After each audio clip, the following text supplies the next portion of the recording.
Buenos días a todos los quitilipenses, buenos días a toda la gente que nos está escuchando. Siempre decimos buenos días quitilipenses porque estamos arraigados Porque estamos acá en la ciudad de Quitilipi. Exacto. Bueno, buenos días, ¿cómo estás, Martín? ¿Cómo anda, Cristian? Hemos tomado unos mates para activar porque sí, a la mañana se complica arrancar a veces. Sí. Pero bueno, estamos en el tercer episodio de esto que es Cuando Pueda Te Escucho. Estamos muy contentos por el recibimiento de los primeros 2 episodios. Ya se ha circulado por redes sociales lo que venimos haciendo, y así que agradecemos a la gente que ha comentado. Le pedimos que comparta. Le pedimos que comparta, sobre todo. No es muy difícil, usted pone compartir y te sale para todas las redes. Si lo querés compartir en Instagram, en Con una compartida nos hacen muy felices. Sí. Se suscriben al canal de YouTube, a Instagram, a TikTok, que son nuestras redes. Eso nos ayuda, y nos ayuda también que ustedes lo compartan en cualquier grupo. Ni siquiera tienen que decir de un amigo, de un conocido. Claro. Lo mandan. Exacto. Y listo. Es como siempre decimos con Cristian, no estamos haciendo esto porque querramos ser famosos o vivir de esto.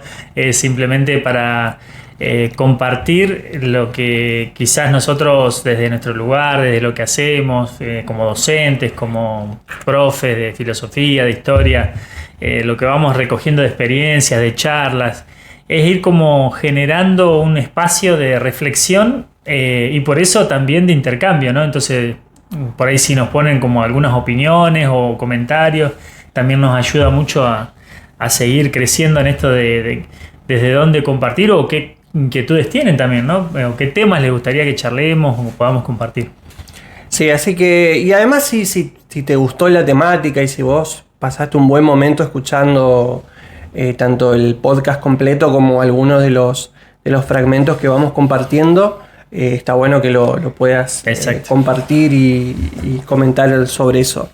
Bueno, hoy, ¿qué tenemos? ¿Hoy con qué vamos a arrancar? Hoy vamos a charlar sobre la conversación, ¿no? Sobre esto que creemos, nos parecía importante porque estamos convencidos de que es una de las cuestiones que se han ido como perdiendo, ¿no? en la vida social, la conversación, ¿no? Por ahí yo buscando así, siempre un poco desde la filosofía o ¿de dónde nace el tema de la conversación? ¿Cuáles fueron los espacios de la conversación en la Grecia antigua, en las culturas más filosóficas donde nace la filosofía? Y bueno, estaba el ágora, estaba el gimnasio, como le decían en su momento, que donde no solo hacían deporte, o se entrenaban, sino que los griegos usaban todo para charlar.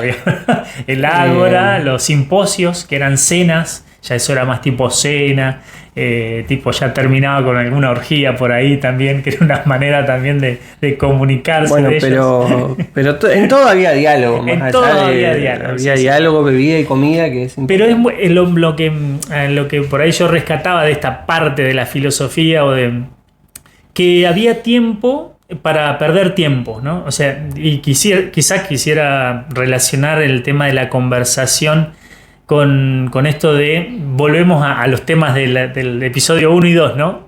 Quizás cómo se pierden cosas por una situación de producción, ¿no? Sí. Hasta dónde dejamos de conversar porque no produce nada, ¿no? Como decimos siempre en este programa, como no produce nada, ¿vale la pena hacerlo? O sea, no produce nada para quién, ¿no? No produce nada para qué. En nosotros produce algo, ¿no? Claro, alguien diría que este tiempo que nosotros estamos compartiendo con ustedes, grabando este podcast, lo podríamos monetizar de otra manera, podríamos terminar un trabajo práctico, hacer papeles, alguna otra cuestión. Hacer plata, digamos. O hacer plata. En este momento todo es absoluta productividad, o sea, ocupar todas las horas que puedas. Incluso hay gente que dice completamente, de manera completamente deshumanizante, no duermas o dormí hasta tal hora nada más, y utilizar todas esas horas para hacer producir cosas. Y nunca en un momento para decir, bueno, me voy a sentar, voy a charlar, a perder el tiempo. Hay mucha gente que dice se perdieron esas charlas que teníamos a veces con amigos o con amigas, ahí en la vereda de tu casa, tomando los mates, veredeando, o conversando hasta las 5 de la mañana. Se perdieron ese tipo de charlas donde uno por ahí encontraba un descargo, conocía a otra persona, se daban estos tiempos. Pero bueno, estamos en un mundo de conexión digital completa, donde a veces estamos en una mesa con otra persona y nos mandamos, ya ni siquiera hablamos, nos mandamos reels o memes. Sí, y también pensar que la conversación nace, volviendo a estos viejos, vamos y venimos en el tiempo, ¿no? Porque eso es lo interesante de la conversación, justamente, ir pensando cómo es en la actualidad y por qué antes sí se daba, ¿no? Y bueno, ¿por qué se daba antes espacio de conversaciones públicas, por ejemplo, como el Ágora, el gimnasio, el simposio? Porque era el ámbito donde se pensaba cómo vivir mejor, cómo vamos a vivir mejor, cómo podemos vivir mejor. Y algo muy grosso que también se perdió mucho ahora es lo común, o sea, porque se pensaba en lo común, o sea, sí, bueno, estamos conversando, estamos charlando. Yo me imagino a los griegos medio acostados así comiendo fruta, muy tranquilo, pensando y charlando y discutiendo, ¿no? Porque la conversación también significa discutir y eso es algo que es re importante para rescatar también, porque discutir no es pelear, tener distintos puntos de vista no es ser enemigos. Muchas de esas cosas se fueron perdiendo por perderse la calidad de la conversación, ¿no? Entonces yo imagino grandes peleas, grandes discusiones, grandes puntos de vista y grandes argumentaciones también, ¿no? Que eso es parte de la conversación, o sea, con la conversación viene la argumentación, ¿no? No solo porque te quiero convencer o te quiero... No se trata de querer venderte algo, sino la argumentación, sino dándote razones de por qué yo creo que tal cosa para la ciudad, para el pueblo, para tal sector, esto puede ser bueno, ¿no? Y vos me dirás por qué no. Entonces argumentamos, pensamos. Otra palabra muy fuerte que usa Levinas y otros pensadores es que se perdió profundidad por lo que vos estabas diciendo, ¿no? Por la tecnología, por la comunicación instantánea, por la comunicación veloz, monosílaba, ¿no? La edición de lo que uno está diciendo. Exacto. Yo me pensaba en esto, claro, en Grecia nace mucho de la oratoria, de la retórica. Claro. Había que aprender a hablar público. Si vos querías participar de la vida pública tenías que saber hablar. Claro. Los mitines políticos de hace 100 y pico de años eran públicos y vos tenías que hablar ante toda una multitud en un escenario sin un micrófono. En las escuelas había competencia de discurso de los adolescentes. O los debates eran públicos, entonces vos tenías que estar con tu contrincante y toda la gente escuchándote. Tenías que tener un mínimo de argumentación y de poder defender eso que vos querías expresar. Y como vos decís, la mayoría de la gente de alguna forma tenía que hablar, tenía que decir las cosas. Sí. Hoy con la tecnología uno puede decirlo en un mensaje o ni siquiera eso, ¿no? O con un meme. O con un meme y resume todo y se pierde la profundidad que vos decís. Uno no busca armar una argumentación, armar un comentario y antes era muy necesario. Incluso digo, para la propia dirigencia era muy importante que un dirigente tenga una oratoria excelente, ¿no? Claro, que después fue como degradando por los años y sobre todo ahora, como diciendo, bueno, si habla mucho o habla bien es un charlatán, digamos. Sí, pero porque quedó eso, sí. Claro, se fue nublando la figura política, como que ahora mejor que haga y que no hable tanto, digamos. Entonces hasta eso también juega en contra de lo que es conversar con el vecino, conversar con el demandante del funcionario público, digamos, porque no voy a ir porque me va a decir que somos todos chorros, que robamos todo, que no hacemos nada, que aparecemos cuando tenemos que como es dar votos nomás, como ahora este año que van a ir los políticos por los barrios a conversar con la gente. No, pero ahí también hay un problema que es lo que vos decís. La falta de profundidad hace que uno tampoco sepa distinguir lo que conocemos en criollo como el chamullo, claro, de la profundidad de los discursos. Porque la verdad que hay gente que te guste o no, tiene profundidad en lo que dice. O sea, hay un argumento teórico, puede ir de cuestiones políticas a económicas, a sociales, e hilar todo lo que está diciendo. Y hay gente que simplemente encuentra la forma de decir un montón de cosas sin decir nada, ¿no? Y eso es algo que también uno tiene que saber comprender, y me parece que también perdimos eso, ¿no? De no entender quién tiene la profundidad del discurso.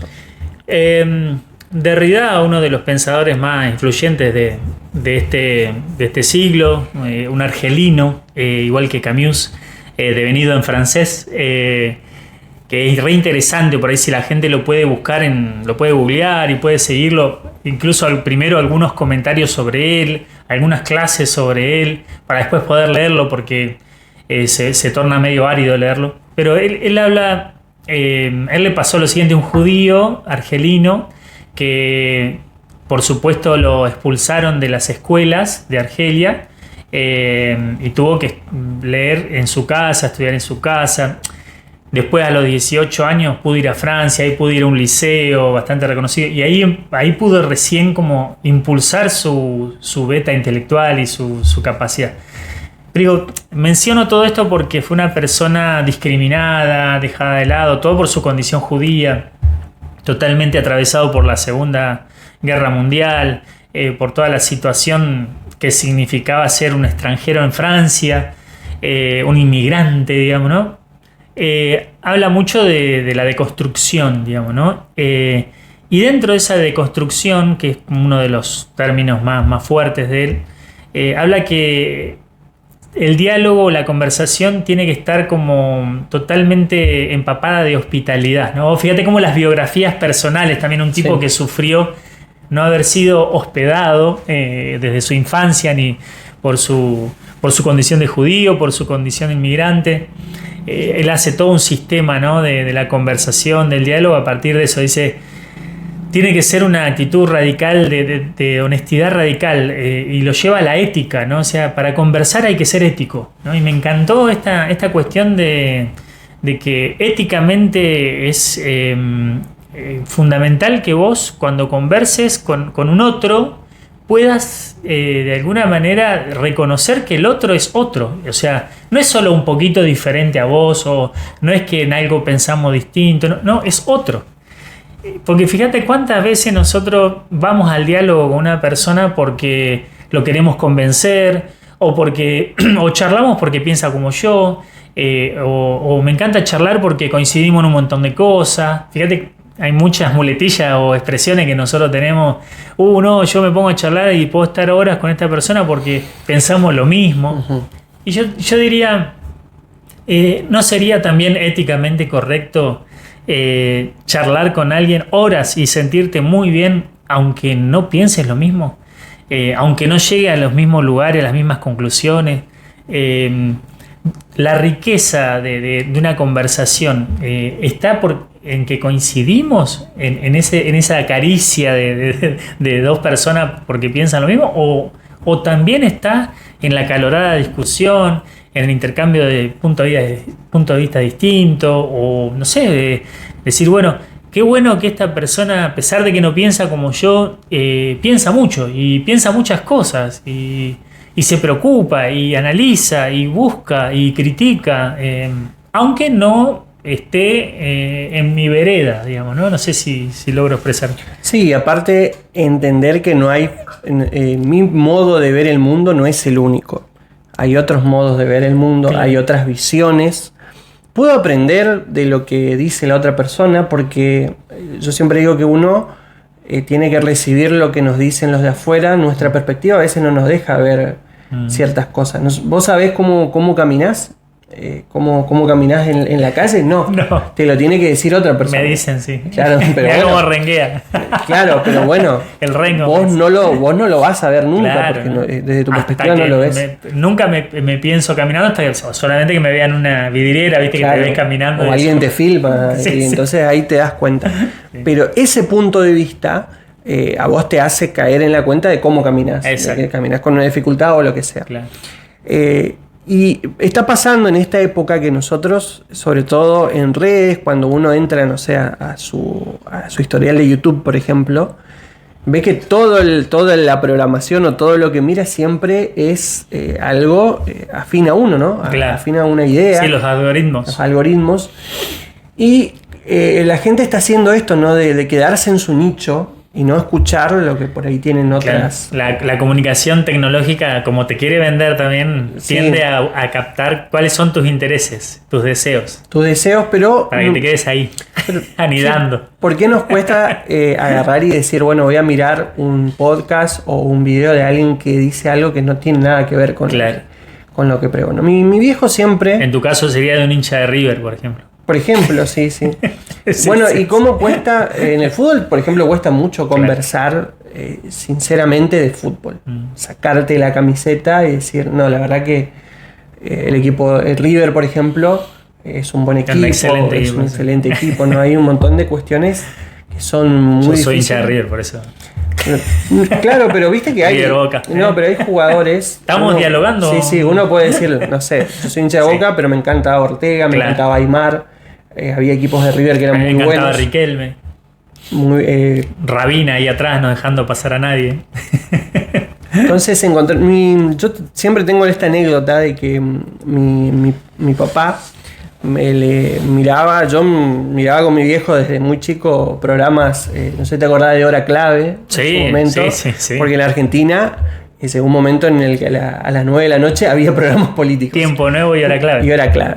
Y siempre miraba con él y mi viejo siempre discutiendo con la tele, nadie lo escuchaba, ¿no? Entonces, y yo a veces, y un día se me ocurrió decirle a mi viejo, ¿por qué vos mirás un programa donde alguien está diciendo algo con lo que vos no coincidís y encima estás insultándolo?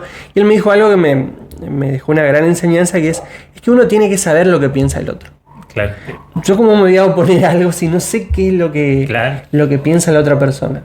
Tengo que saber cómo piensa el adversario, el enemigo, diría alguno. Y uno tiene que escuchar eso. Porque yo me voy a... Y eso está pasando mucho. Yo ya me opongo a la conversación de alguien por el solo hecho de que yo pienso que piensa diferente a mí. Sí. Y ni siquiera sé qué piensa. Bueno, eso es lo que realmente. Derrida habla de la radicalidad de la escucha, ¿no? Él dice que tiene que ser una opción radical de escucha y la escucha activa, ¿no? Porque cuando uno piensa que tiene que escuchar a otra, está pensando como que es pasivo, ¿no?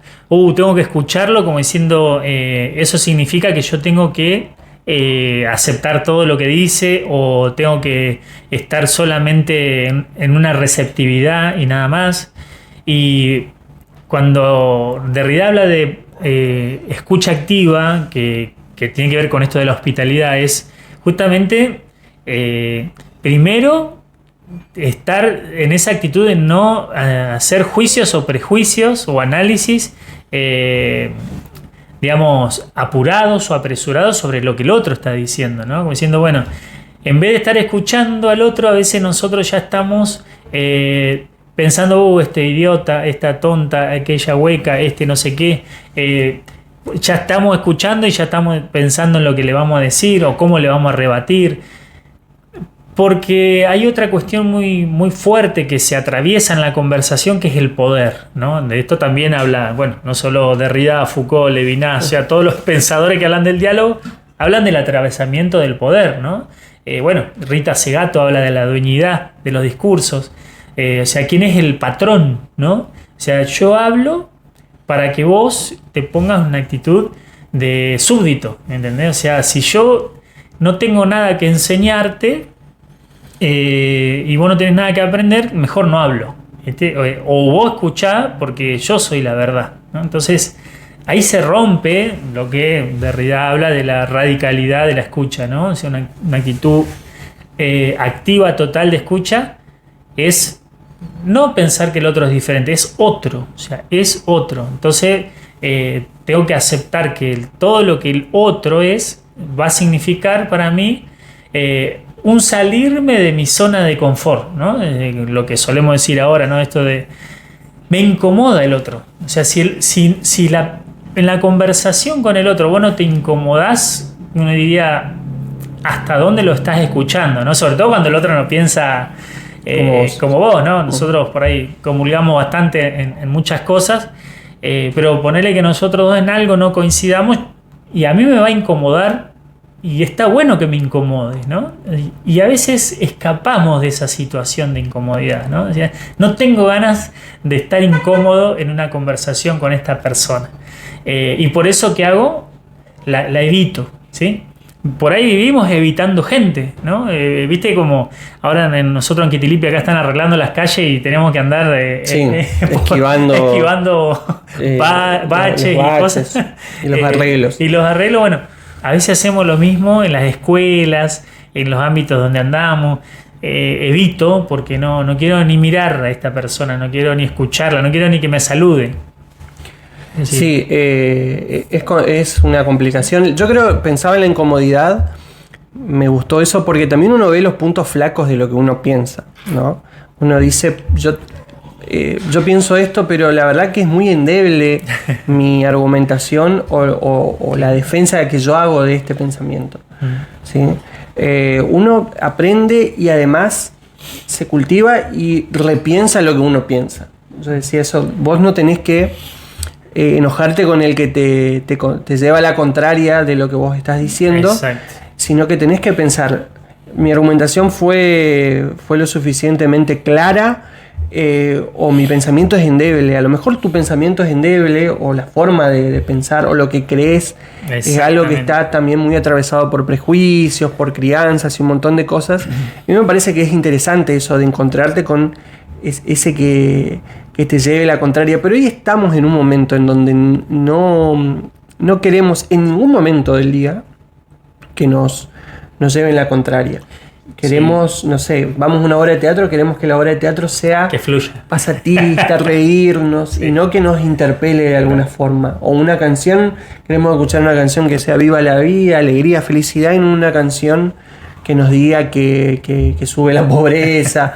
Estamos también en un momento en donde nos cuesta mucho que alguien nos lleve la contraria o nos genere esa incomodidad. Y bueno, ahí Bauman es otro pensador ahora de la modernidad, de la contemporaneidad, y él habla de la era líquida, ¿no? Es su eje, digamos, la gente lo conoce la mayoría por sus obras sobre el vínculo líquido, la sociedad líquida, el hombre líquido, ¿no? Que habla la figura esta de que cuando vos querés poner agua en las manos se escurre, eso quiere decir, ¿no? Como que el hombre de hoy, la sociedad de hoy se escurre, se evapora, se te va de las manos. Es efímera, sí. No la podés asir. Y bueno, y él habla de la conversación como resistencia. Me encantó, ¿no? Por esta decir, es una actitud también de lucha, en el sentido, así como Derrida habla de una escucha activa, él habla de la conversación como un acto de resistencia. ¿Resistencia a qué? A esto que vos decías hoy, ¿no? La comunicación tecnológica. Pero no, bueno, vamos a dejar los celulares. No pasa por volver a la era de piedra, sino si los modos de comunicación tecnológico con el cual vos estás todos los días y casi todo el día te generan una comunicación muy superficial, muy anodina, muy de la imagen, muy hecha, muy estereotipada, muy algorítmica. Si vos estás escuchando lo que el algoritmo y la inteligencia artificial desea que escuches, porque en realidad es lo que vos deseas escuchar, qué bueno que es en un momento del día, en un momento de la semana, no te digo todos los días, pero poder encontrarte con alguien que no sea un teléfono, una pantalla, para poder decir, bueno, el otro no me va a hablar de lo que yo deseo, no está sabiendo, no es una inteligencia artificial mi amigo, mi amiga, mi pareja, o sea, como vos decías, me va a espejar cosas lindas, cosas feas, me va a traer la realidad, me va a compartir cosas que no está pudiendo, me va a proyectar sus frustraciones, y bueno, y eso va a significar encontrarme con el otro, ¿no? Entonces,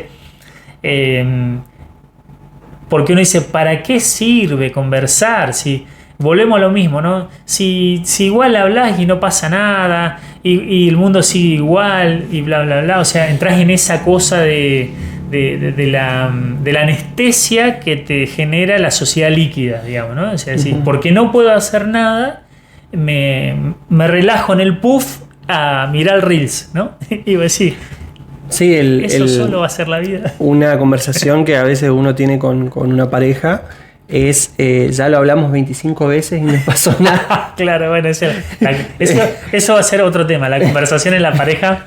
Entonces es como, ¿para qué lo vamos a charlar si ya te dije que no tenés que dejar la toalla en el baño? La toalla mojada en el baño. Sí, y además, como te decía, hoy en día tenemos grupos de WhatsApp donde ni siquiera uno tiene que poner OK o tiene que saludar, sino pone un dedito levantado o un corazón y ya respondió, digamos. Uno se da por leído. Por leído. Por mirado. Y después vos te das cuenta que cuando vos, no sé, mandaste un comunicado o avisaste algo, la otra persona ni lo leyó, digamos. Vos le dijiste el asado es en tal lugar y se fue a otro lado. Claro. Porque no vio. Porque realmente no vio, sino que confirmó que sí, que mandaste el mensaje, pero no lo leí. Claro. No existe eso. Y por la dispersión también que generan, ¿no? Esta comunicación superficial también genera mucha desatención, mucha desconcentración.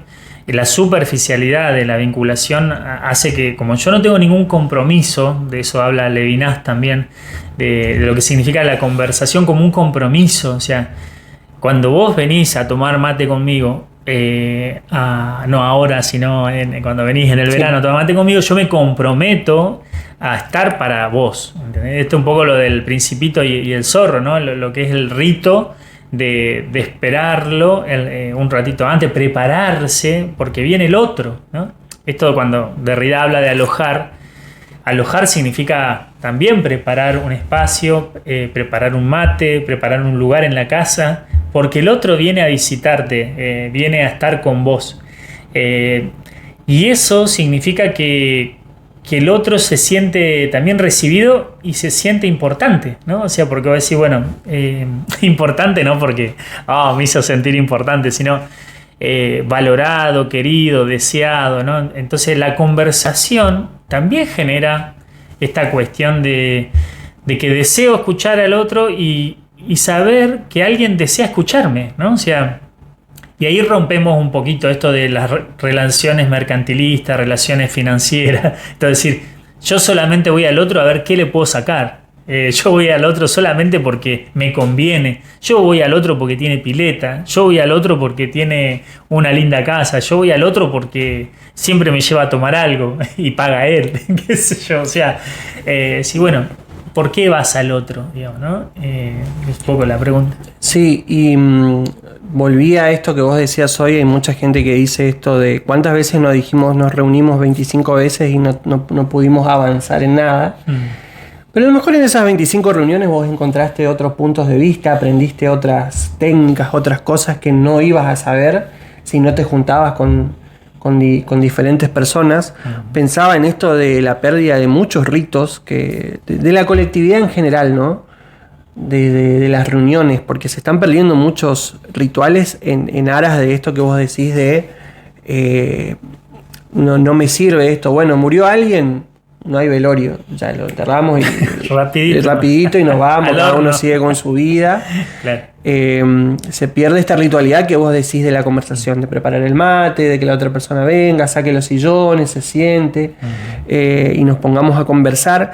Y en la pandemia pasó algo que se empezó a dar por sentado y a ver con buenos ojos ciertas situaciones antisociales, ¿no?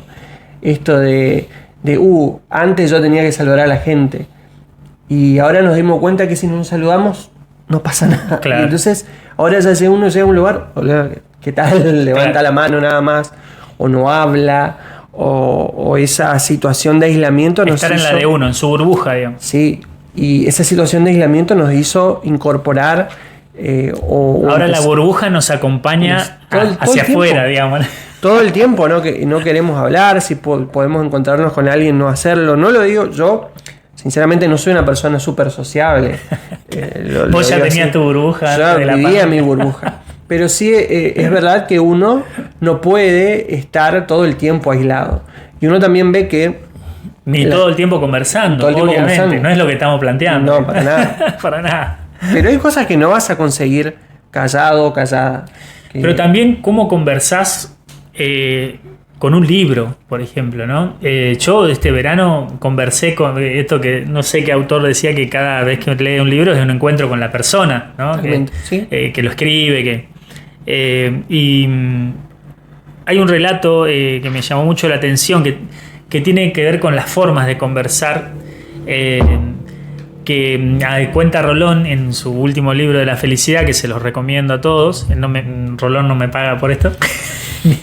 Que habla de dos niños que estaban, una niña y un niño que estaban judíos, por supuesto, en la época de los campos de concentración, que estaban separados por varios vallados de alambre y que ocasionalmente se encuentran en una mirada, ¿no? O sea, la chica estaba limpiando el campo de concentración y el chiquito no sé qué fue a buscar, y la mirada de esta chica fue lo que le permitió a este niño poder aguantar esos 2 años de campo de concentración, el haberse sentido mirado de una manera distinta. Yo digo, y después, bueno, el pibe cuando sale se hace grande, hasta que la encuentra acá en Argentina, una historia real. La encuentra, se casan, después, bueno. Hermoso, ¿no? Me quedé pensando en esto, conversando con este libro de Rolón. A veces lo importante que puede llegar a ser una mirada, cuando esa mirada hospeda al otro, ¿no? Esta chica logró hospedar a este pibe, que estaban en la misma situación, ¿no? Pero se conectaron en una situación de sufrimiento, de totalmente vulneración de todos los derechos humanos, habido y por haber, habiendo perdido toda su familia, todos sus seres queridos, estando solos como chiquitos ahí, los hizo sobrevivir una mirada, ¿no? Y eso es conversar también, ¿no? El hecho de decir, bueno, se conectaron con una mirada y gracias a esa mirada sobrevivieron. Y después el pibe tuvo la fuerza de buscar a la chica por todos lados, ¿no? Hasta venirse a la Argentina, porque creo que eran polacos. Vino a la Argentina a buscarla. Y bueno, la encontró. Sí, así que el mensaje es: podés encontrar tu amor en un campo de concentración.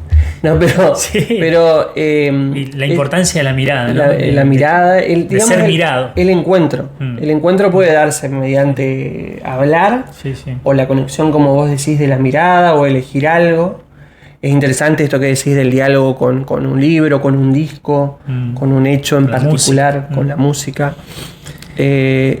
También pienso en esto de la contemplación, esto de que hay gente que no le gusta esto de tener el tiempo de contemplación, de charlar, de leer el libro, Pero no te ha pasado, a mí me ha pasado muchas veces que no me dejan terminar de decir lo que quiero decir. Está bien que yo hablo mucho, ¿no? Pero por ahí creo que tiene que ver con el límite de lo digital, de que la gente no tiene tolerancia a escuchar una argumentación o una idea de lo narrativo, ¿no? Y después nos morimos por escuchar narraciones, ¿no? Pero porque tiene que ver con esto de la inmediatez, la cuestión de no quiero escuchar, no tengo ganas de escuchar. Y después se transforma en no tengo ganas de escucharte, no tengo ganas de aguantarte. Entonces esto de decir, no tener y digo por esto que decís de la contemplación, ¿no? La contemplación significa estar ante lo otro que es misterioso. En este caso puede ser, nosotros siempre la contemplación lo relacionamos a Dios, porque las monjas contemplativas. ¿Pero qué significa?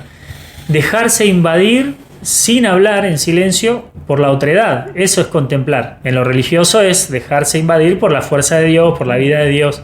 Está ahí la persona religiosa dejándose invadir por la energía de Dios. En lo humano sería, lo contemplo al otro en una actitud de escucha, porque eso hace que casi por ósmosis también entre el otro en mi persona, ¿sí? Porque eso es la escucha empática. Digamos, yo te puedo estar oyendo, o sea, ¿sí? Habla Cristian y vos te das cuenta, si yo te escucho y contemplo lo que estás diciendo, trato de asimilar lo que estás diciendo, o te escucho yo espero que vos respires para decir lo que yo quiero decir, ¿entendés? O sea, eso no es escuchar, eso es estar esperando el recreo para... Sí, en realidad estoy esperando mi turno, yo quiero hablar. no me importa lo que vos dijiste. Claro. Volviendo al tema del Sí. del primer episodio, Sí. es cómo estamos con esto de que no queremos discutir porque decimos no quiero pasar un mal rato. Sí. Pero a veces ese mal rato nos hace darnos cuenta de algo, nos hace caer o descubrir algo.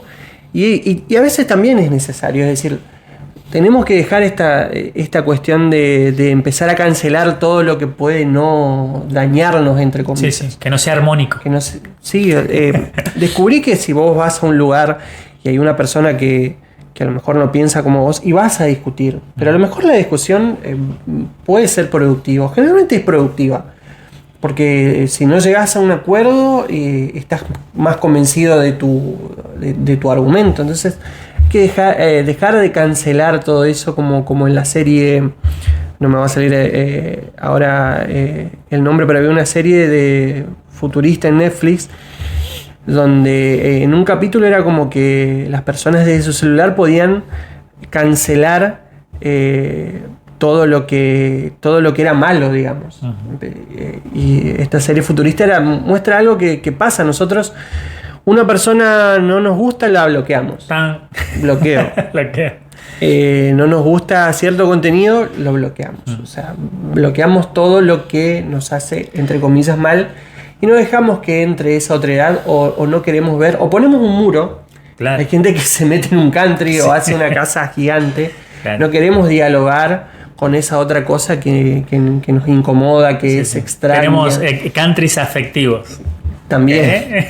También que generamos nuestro country afectivo. Y nos armamos una islita. Y los negros y los pobres quedan afuera. Sí. Y que vengan a limpiar la pileta. Claro, lo dejo entrar porque. Lo dijo Capusotto. Sí, dejarlo entrar porque él es mi albañil. Alguien tiene que hacer eso. Alguien tiene que laburar. Entonces vamos creando islitas y eso también va pasando con un montón de cosas, ¿no? Perdemos esa colectividad. Eso... Sí, eso también tiene que ver con un poco con lo que dice Byung-Chul Chan de la era del cansancio, ¿no? Cuando habla del diálogo, habla todo lo que vos estás diciendo, ¿no? Es decir, todas estas islas que nos armamos, todos estos sectores que nos armamos, todas estas incomodidades que no queremos porque estamos tan cansados. Que él incluso habla hasta de la cancelación del encuentro por el cansancio, es decir, ya no vamos al encuentro, nos pasa a nosotros, digamos, en nuestra barra de amigos, es decir, no nos juntamos porque estamos todos reventados, o sea, queremos el domingo, en vez de estar juntos charlando alrededor de un vino o de un mate, de lo que sea, sí. Decimos, no, es eso... estoy cansado, o sea, entonces el otro es una actividad también, ¿no? O sea, el otro pasa a ser un compromiso. Pasa a ser una actividad, un compromiso, un desgaste de mi energía. A ver si, bueno, sí. Estamos todos locos. O tengo que comprarle un regalo o ese tipo de cuestiones. Y lo último era esto de cuando decía lo de las islas.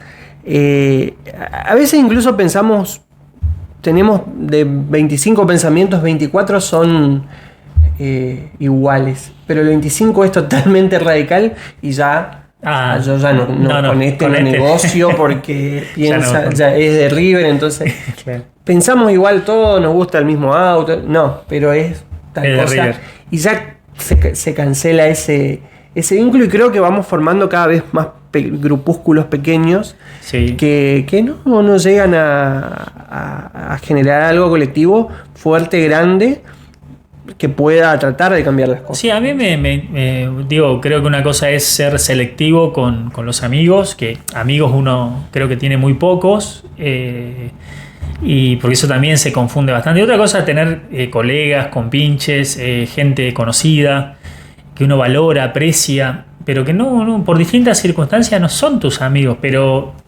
que no impide que vos tengas una conversación edificante. Yo tengo mucha gente conocida, bueno, acá en todos lados, pero acá en Quitilipi que no es mi amiga para nada, ni piensa como yo para nada, pero he tenido diálogos muy edificantes, digamos, ¿no? Conversaciones muy enriquecedoras. Y no me las perdería por nada porque no sea mi amigo o mi amiga o porque no coincidimos en ciertas cosas, ¿no? Entonces esto de también también hay un poco de inseguridad ahí, ¿no? Cuando nosotros tenemos miedo de como que si nos vamos a perder algo porque estamos con una persona que no es mi amiga, no piensa como yo o me va a hacer cambiar algo, no, o sea, podemos intercambiar también, ¿no? Y yo por ahí un poco para, no sé si ir cerrando, pero hay algo interesante de la conversación que hablábamos hoy, la evitación de ciertos temas cuando conversamos, ¿no? Hablábamos de la película, esta última de Almodóvar, La habitación de al lado se llama, se las recomiendo, es muy buena película, que es sobre dos amigas que se juntan, se reencuentran después de años y una tiene cáncer y le pide a la otra que la ayude con su eutanasia o con su muerte asistida. En realidad ella se suicida con una pastilla y le pide a la otra que esté con ella todo el último tiempo hasta que tome la decisión que... Sí. Bueno. Del final. Y las conversaciones con esta persona que tiene cáncer y que sabe que se muere en unos días y que si no tuviera tomado la pastilla se hubiera muerto en unos días después, me parecen, me hicieron acordar mucho, yo te contaba hoy, a las conversaciones que pude tener con mi papá, ¿no? Yo tenía 20 años cuando mi papá se enfermó de cáncer, estuve acompañándolo durante 4 meses en su agonía. Y yo te puedo asegurar, Cristian, que las conversaciones que tuve con él, hablando esto de conversar, fueron creo que las más ricas y más profundas que he tenido en mi vida, ¿no? Lo que digo esto porque por ahí después me ha pasado acompañar a mucha gente que tenía familiares enfermos y que le tenía mucho miedo a estar al lado de esas personas. Y esa experiencia mía personal de haber acompañado a mi papá me ayudó a que mucha gente pierda el miedo de estar con esa persona en situación de muerte, ¿no? O en vías de... porque la sabiduría que muchas veces, bueno, fue el caso mío por lo menos, que emana una persona que está a punto de morirse, es impresionante, ¿no? Esto de decir, te hace ver la vida con unos lentes, viste, cuando vos decís, bueno, estás cerca de la muerte o estás cerca de alguien que se muere, y entonces de alguna manera también empezás a ver las cosas que valen la pena, las cosas por las cuales vale la pena hacerse mala sangre, preocuparse, por qué cosas no vale la pena preocuparse. Entonces te deja mucha enseñanza, ¿no? Y una de las cosas que mostraba esta película era que la que estaba acompañando a la que se iba a morir decía: me pediste esto a mí cuando yo todavía no tenía resuelto el tema de la muerte y le tengo pánico, había escrito un libro sobre el miedo a la muerte y vos me pedís que yo te acompañe a morir. Y la otra amiga, muriendo, le enseña a no tenerle miedo a la muerte, ¿no? Y bueno, es lo que por ahí yo podría rescatar también de acompañarlo a mi padre en esta conversación con alguien que se me estaba muriendo, alguien que quería mucho. Lleno de cables, de ano contra natura, de alimentación artificial. Una persona plena, feliz, una persona reconciliada con todo lo que le pasó. O sea, la cantidad de cosas que te pasan con una persona que conversás, que está en una situación que no es la tuya, para nada, es muy groso, ¿no? No, yo pensaba en esto que vos decís. El encuentro con otro también a veces nos hace ver el lugar en el que estamos, y a veces el lugar en el que estamos es un buen lugar. Es un muy buen lugar. No evita que obviamente uno sufra, se sienta mal, claro, tenga sus decepciones, pero a veces uno dice, mi vida al lado de ciertas personas es hermosa, digamos. Sí. Y puedo acompañar a esta persona y ayudarla a que esté mejor o simplemente que encuentre un camino donde se sienta más pleno. Y me parece que es interesante. Y después esto de la aceptación de que, con esto que decís, discúlpame, que a veces estar al lado y conversar con una persona, y más en una situación de muerte, vos no podés hacer nada. O sea, lo incómodo, claro, lo que nos ocurre a esta generación capitalista, de que, si no puedo hacer nada, ¿para qué voy a estar al lado? Claro, pierdo el tiempo. Para estar. Sí, se va a morir. Para estar. Perdóname. Y para acompañar. Claro. Pero también la conciencia de uno de la finitud, digamos, eso, y sigo insistiendo en esto de La vida es día y noche. O sea, son cosas, es lo bueno, lo malo, nacer y morir. Claro. Entonces, tener conciencia también de eso. Vamos a estar un día en ese lugar, nos va a pasar eso. Puede no ser una muerte literal, ¿no? De morirte directamente, sino que hay una persona que atraviesa una pérdida, un duelo, o el ser de esa persona murió en algún determinado momento, con un cambio, con un... Sí, un amigo se está separando porque la otra persona la engañó o la desilusionó, y vos decís, ¿qué voy a ir a... ¿Qué le voy a decir? ¿Qué hago si me saca el tema? Y no, es que tenés que estar al lado, acompañar, conversar. No sé, animate a dar el espacio para que tu amigo o tu amiga que por ahí necesita hablar, conversar, claro, sobre eso incómodo. Claro, porque alguno dice, yo le digo que todo va a estar bien, pero él me dice que no, entonces ¿para qué me voy a ir? Bueno... Ahí uno aprende a hacer ese acompañamiento. A estar. Obviamente, sí, no va a estar todo bien.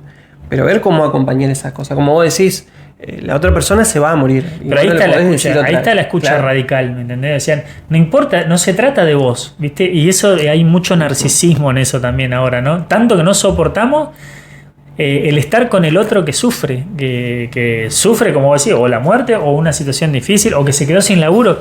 La cantidad de gente que se está quedando sin laburo, no voy a ir a verlo porque me da cosa, ¿viste? Se quedó sin laburo.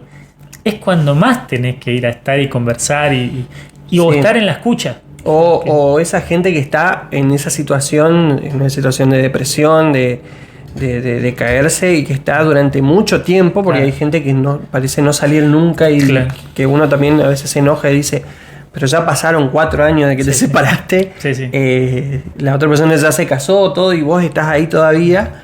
Hay que invitar a hacer terapia, además de estar. Además de estar, bueno, pero animarse a acompañar, ¿sí? Animarse a acompañar, empezar a conversar, empezar a dejar evitar que todo esto que nos está pasando, y a las nuevas generaciones le va a pasar mucho, porque hay muchos pibes y pibas que se crían con el celular, con la compu, y no están jugando como por ahí jugábamos nosotros antes en la calle, y eso nos hacía poder hablar con otros vecinos, y bueno, en mi caso tenía vecinos desde gente que tenía mucha plata a gente que no tenía nada, y éramos un grupo que nos creamos, y más o menos desde pequeños vimos esas diferencias, y nos encontramos en esas diferencias también, y hoy en día parece cada vez más difícil. Muchos colegas nos dicen esto, ¿no? De cada vez más chicos aislados en su mundo, el auricular, esto de no encontrar. Yo pensaba también, para ir cerrando, las cosas que uno escucha cuando uno va en colectivo. Claro. Las distintas conversaciones. Yo te puedo asegurar que es un universo. Es muy lindo. Aparte es muy, muy copado, muy gracioso. Uno imagina, sí, cuando se corta eso que escucha, imagina cómo va a terminar la historia. Un montón de mundos, ¿no? Placeres, si los hay. Hay alguien que está, y no es que uno se mete en eso, sino que uno no puede evitar. Hay gente que habla.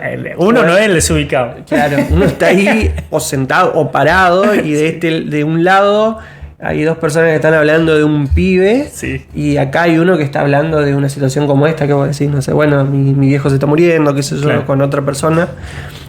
O las conversaciones desconocidas. Hay gente que no se conoce igual y quiere conversar con alguien en el colectivo.